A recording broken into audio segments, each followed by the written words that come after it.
Okay, so thanks for hopping on.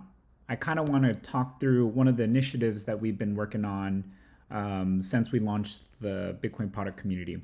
And it's connecting Bitcoin product contributors to FOSS Bitcoin projects. And so, what I want to do is just talk through, like, you know, what was the problem? How did we set the table for resolving this issue? What steps did we take? What data did we keep? And what insights did we learn? As well as, like, what are potential next steps for us to consider? And so, yeah, the problem is that Bitcoiners want to contribute to Bitcoin but don't know how. And on the other side, there's FOSS Bitcoin projects who want help but don't know how to get high quality contributors.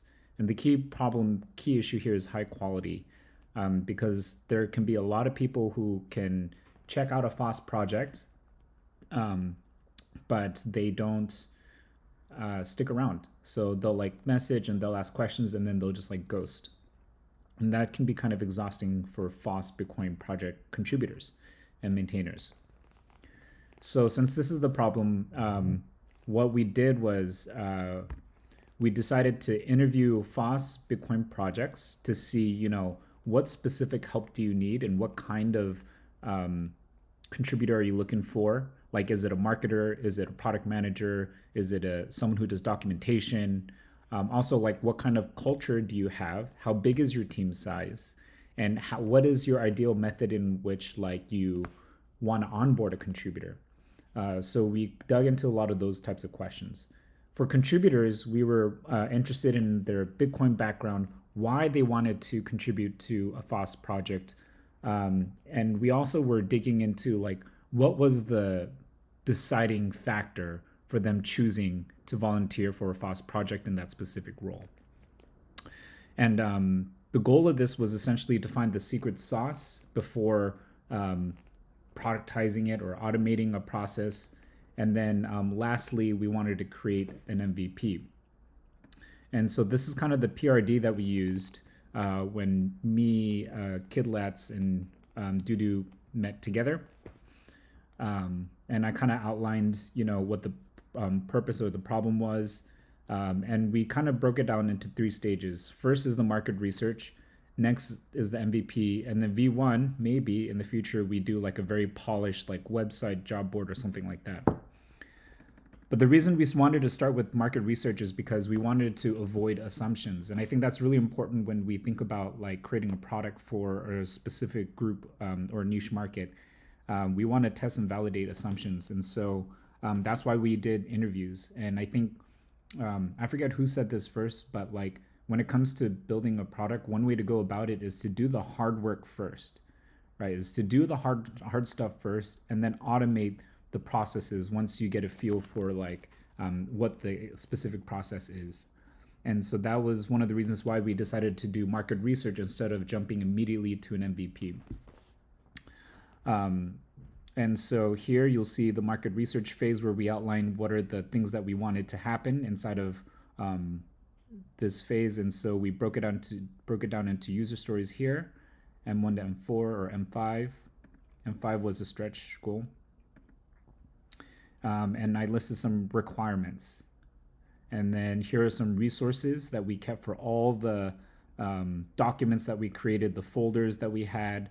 And if you want, you can click into these and you can find the data and the interviews and the responses for the FOSS projects that we interviewed, for the contributors that we interviewed. This is the project list that we brainstormed as a group together. This is the intake form that we created a form for people to fill out, and this is the intake form.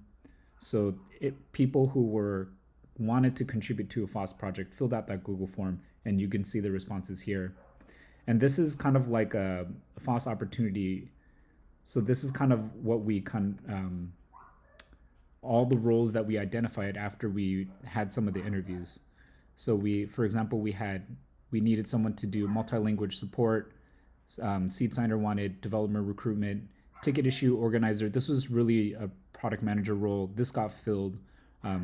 Lead user manual creation, marketing, product manager.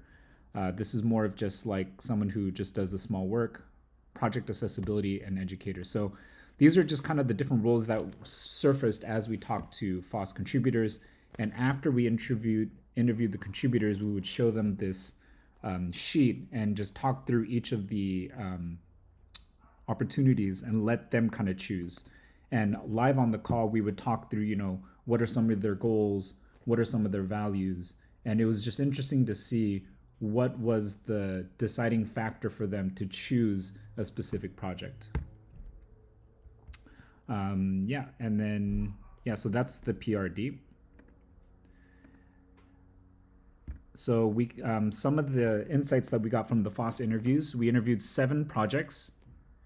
The average time commitment that they listed, or maybe the median, is 2 to 6 hours per week, which I thought was pretty interesting.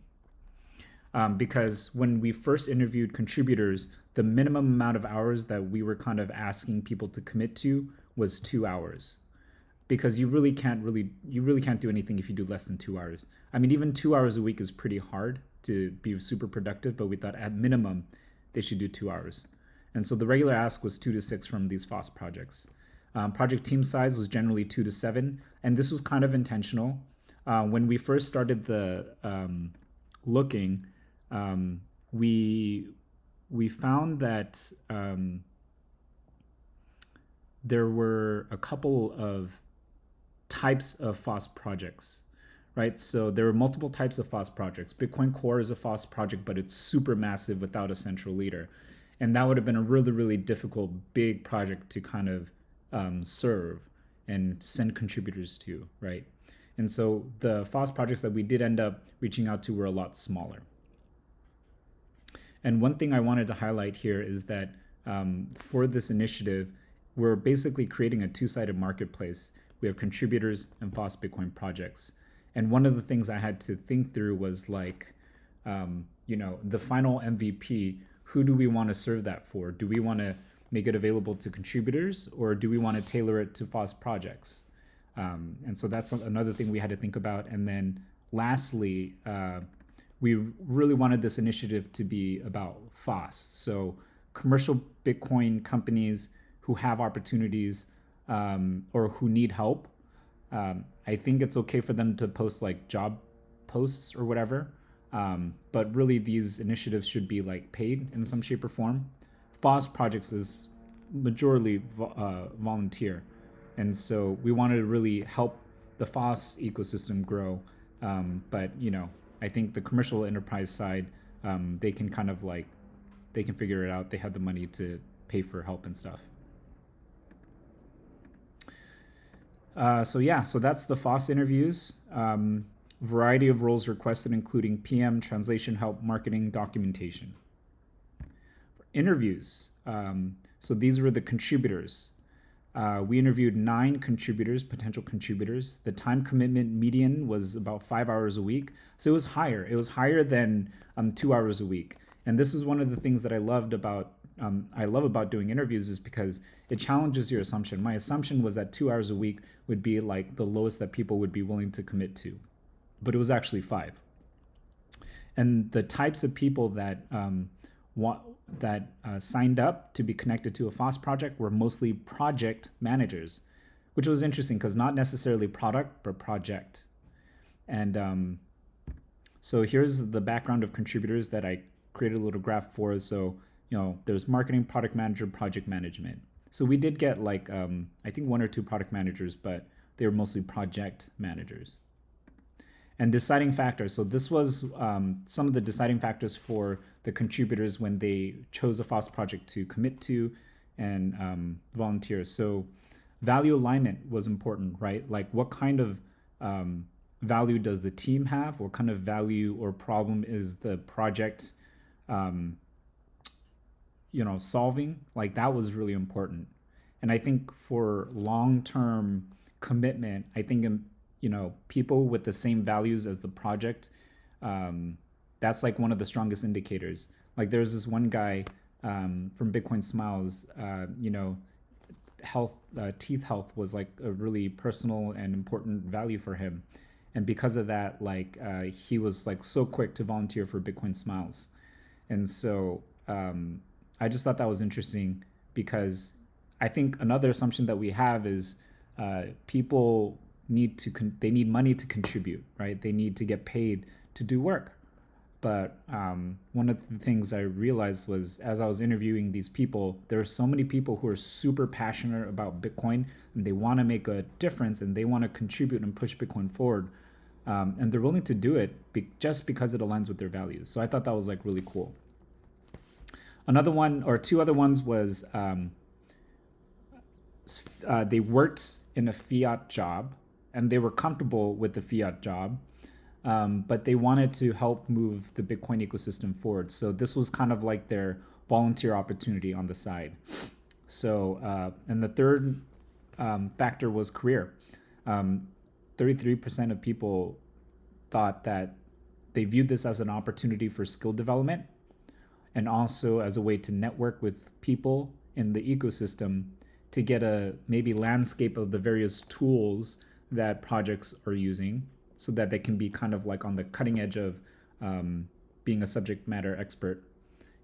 And then they thought, okay, maybe we can leverage this to get a full-time job somewhere else or start my own company. So that's career. Do people have any questions about deciding factors? Yeah, do you have a closed open question or a closed question? So do you ask to ask from a list of questions, or they could just come up? Yeah, good question. So the interview, yeah, let's go to the interview form. Here's the interview form. Here's the template. So this is the template that we used. So when we hopped on a call, we would ask them about their Bitcoin background. Why are they interested in contributing to a FOSS? How many hours per week are they willing to contribute? I mean, I didn't ask all these questions one line by line. And then here, show them projects that would be a good fit for them. And then here would just be a natural dialogue of like, you know, why do you want to choose this project? What opportunity sounds most interesting for you?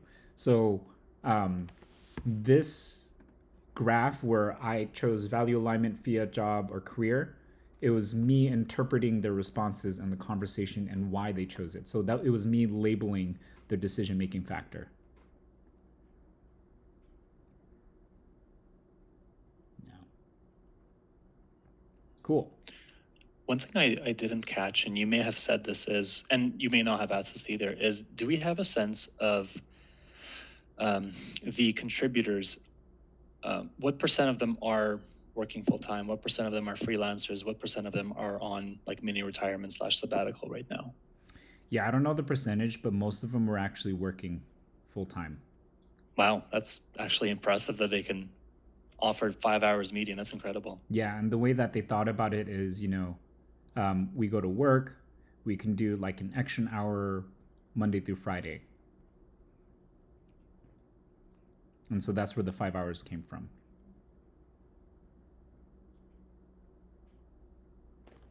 All right, cool. So here are some of the results. Bitcoin Smiles, we connected a PM, Seed Signer, PM, BDK Marketing, Hello Bitcoin, a PM and educator, Accessibility, found a PM, BDK also found a PM, Bitcoin Optech is the maintainer.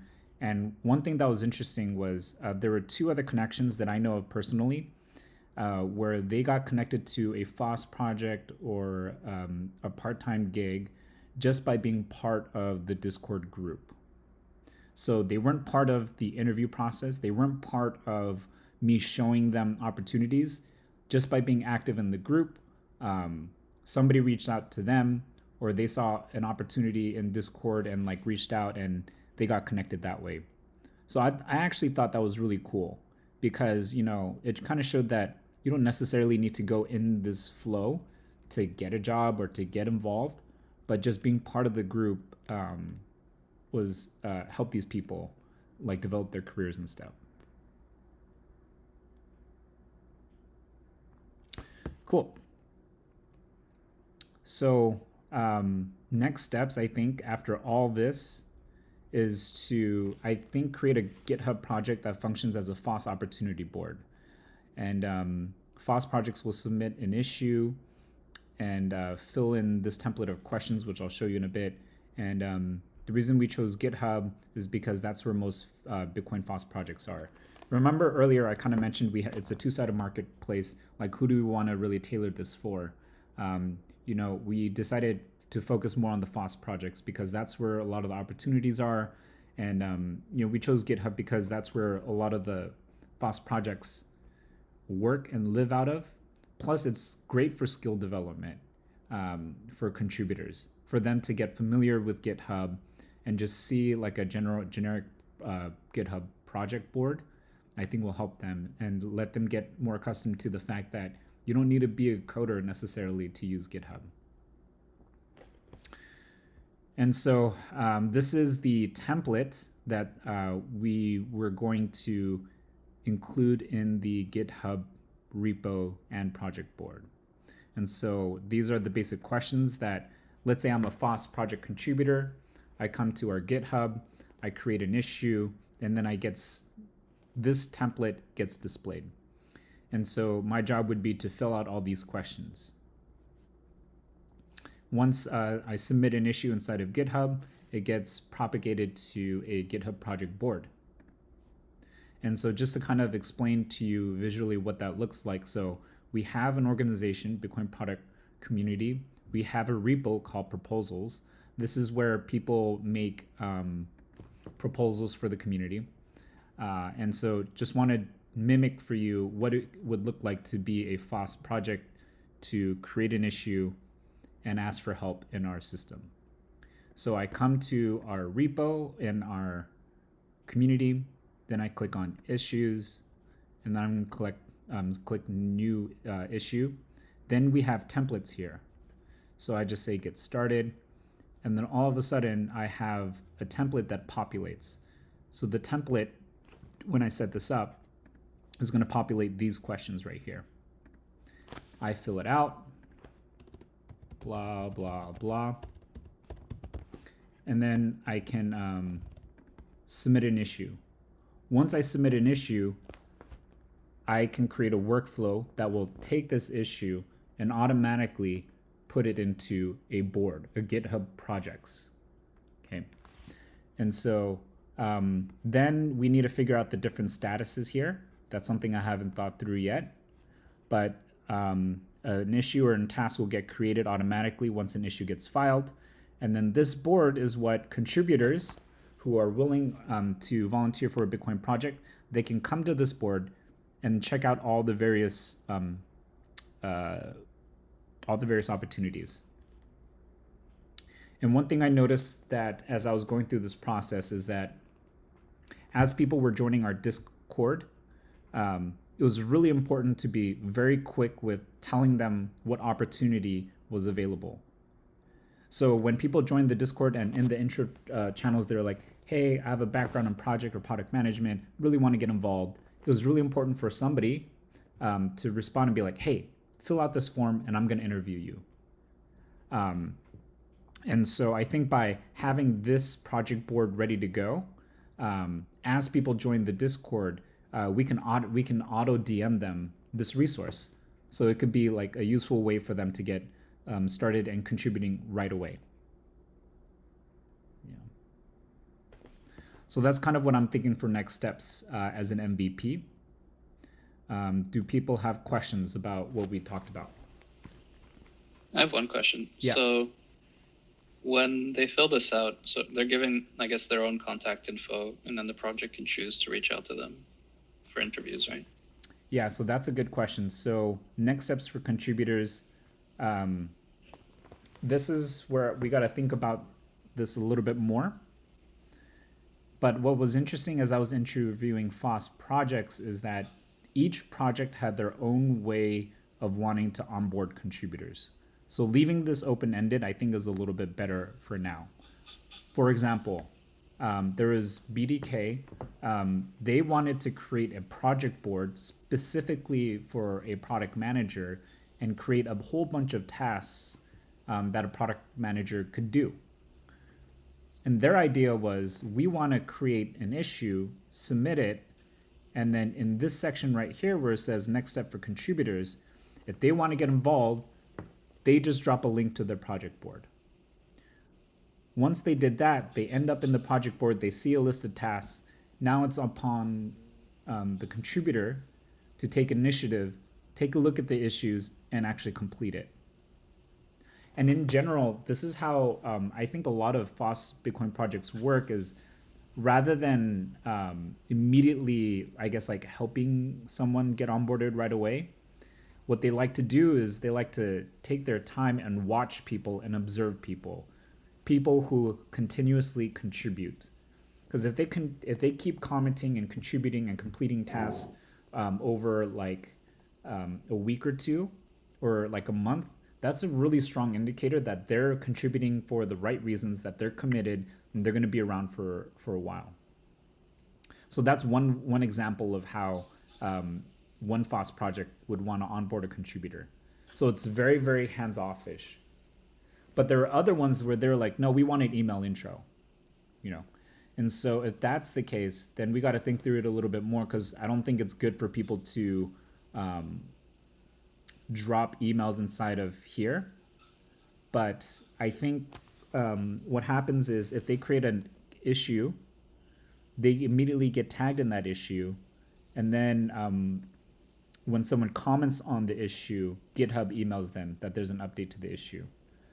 But we can, but that's stuff that we can figure out after.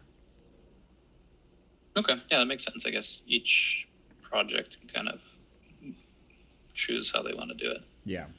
I guess I was asking because I've started to be concerned about bots and scammers. I don't know how they're making their way into Discord and even into like VLS chats, but it seems like whenever you drop links, the bots find ways to follow them.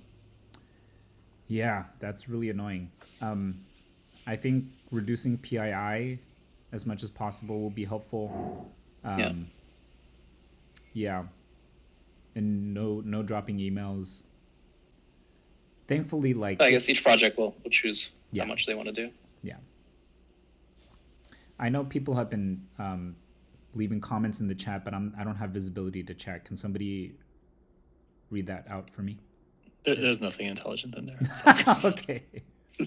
I mean, since we're talking about security and preventing bots from being sneaky, one thing that might help is onboarding a product manager, a product contributor best practice for FOSS projects, like just to help them kind of mitigate any issues that might arise. Yeah, we need to create some type of like. Demi's in the chat saying a template. Yes. Yeah. A template. We need to create like a ideal look or flow for someone who becomes a contributor. Yeah. Cool. Any other questions, or like does this sound like a good solution, you think, for this problem? I think it's a good start, and then like it's a really good MVP because it's not much work for us to put together, and then you see what the usage is, and then see like if it starts to be like wildly successful, then you can think of moving it to something more permanent, like what you were talking about. Yeah, so maybe here's a little quiz or question for you guys. Once we set this up, what are some things that we need to do to make sure that this gets adopted?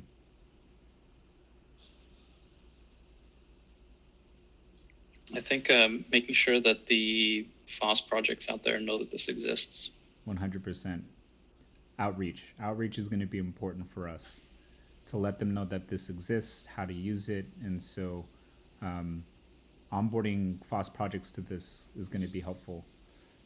Maybe like a quick video that we put up on YouTube walking through how to create an issue, and another video for like contributors to see how they can look at the project board and sign up to contribute to something.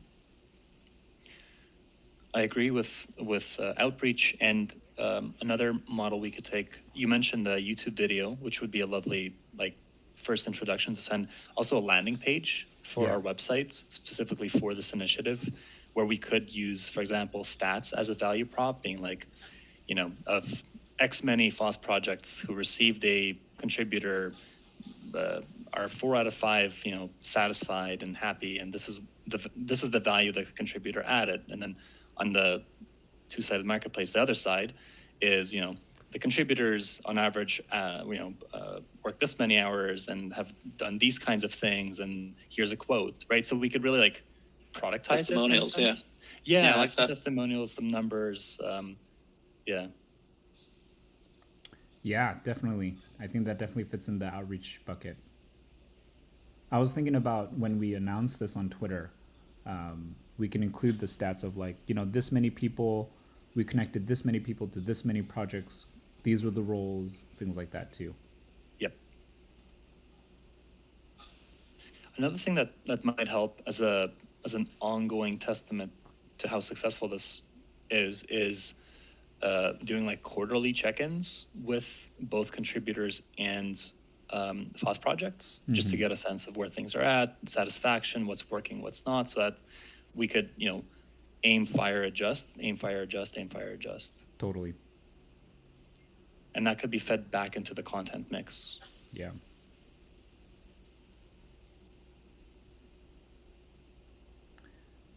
All right, cool. Any last thoughts?